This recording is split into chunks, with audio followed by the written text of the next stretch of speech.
What's going on, guys? My name is Oreo Token. Today we're going to be talking about the Finite Impactor, the reintroduced hand cannon for Iron Banner that is a 140 round per minute hand cannon that is arc in your energy slot.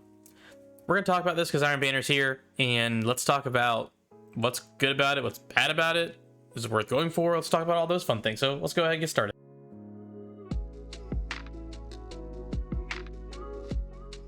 Alright, so let's talk about this hand cannon and how it stacks up to other 140s. So in general, the Finite Impactor was a 150 before they made the 150 nerf.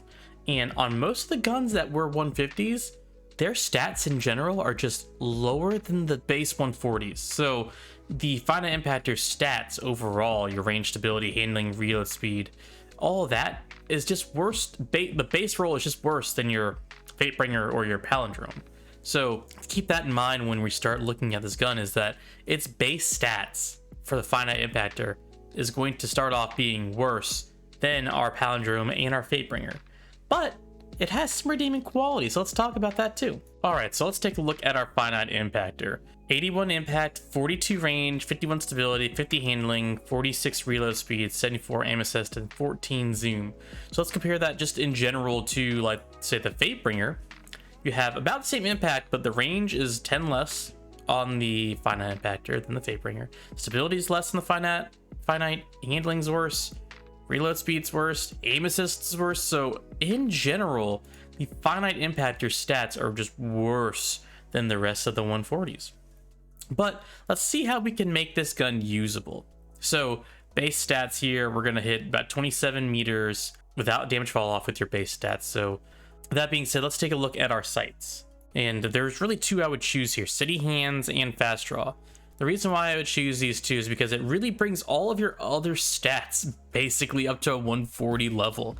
So you're already at a disadvantage there, but it brings all of your stats basically back up to your 140 level.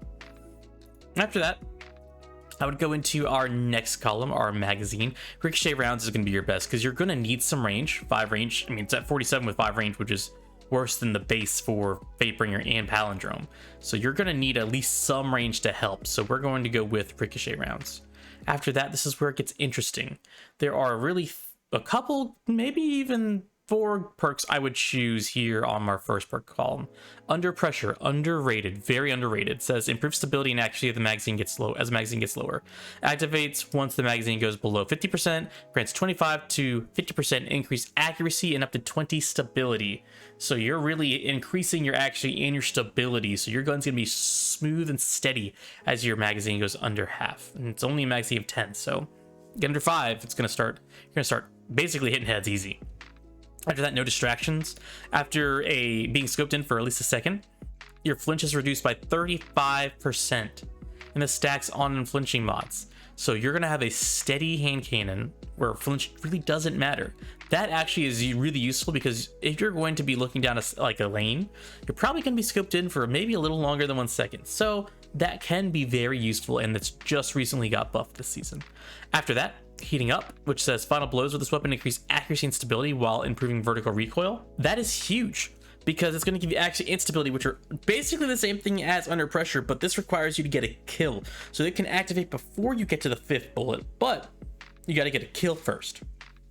And then Killing Wind is pretty good too.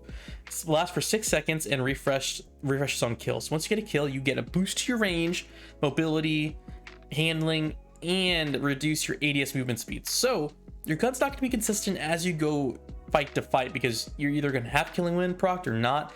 But when you do have it procced, it's going to increase your range, your mobility, your handling, and reduce your ADS speed penalty. So you can scope in it faster, you move faster, you'll shoot further, and overall it's a very good perk. So that's what I would choose in that column. After that, there's really a couple that I recommend. There's one I really don't recommend, and the one I don't recommend is Iron Reach.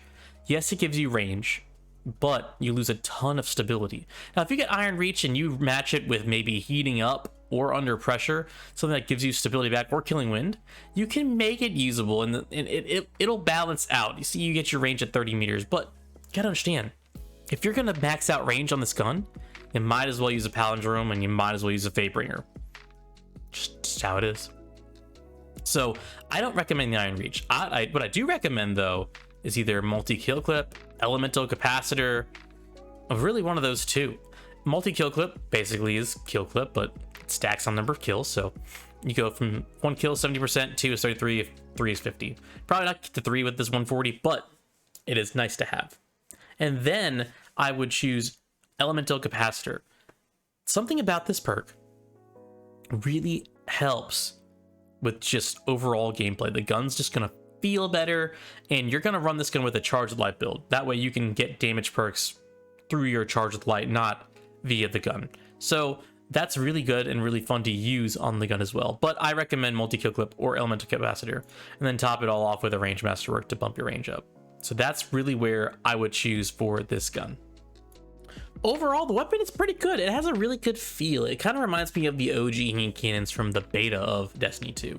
And so I really like that aspect of the gun. It's familiar, it feels good, it sounds really good, but it's just not the best 140. And obviously you can do well with it. It's just not the best. It's just not the best 140. So I mean, I prefer Dire. I prefer Fatebringer. I prefer Palindrome. And Palindrome, you can get an adept weapon of it too. So there's so many things, other 140s out there that I would choose other than the Finite Impactor, but it is farmable and it is here. And if you really, really want to have a nice feeling weapon with all the different perks that can give you either elemental capacitor or no distractions or heating up, which are very rare actually on a gun, that you can't actually find that usually, I would definitely take a look at this weapon. Once again, my name is OrioToken. Y'all enjoy grinding this. Have a great day. I'll see you guys in D2. Bye bye.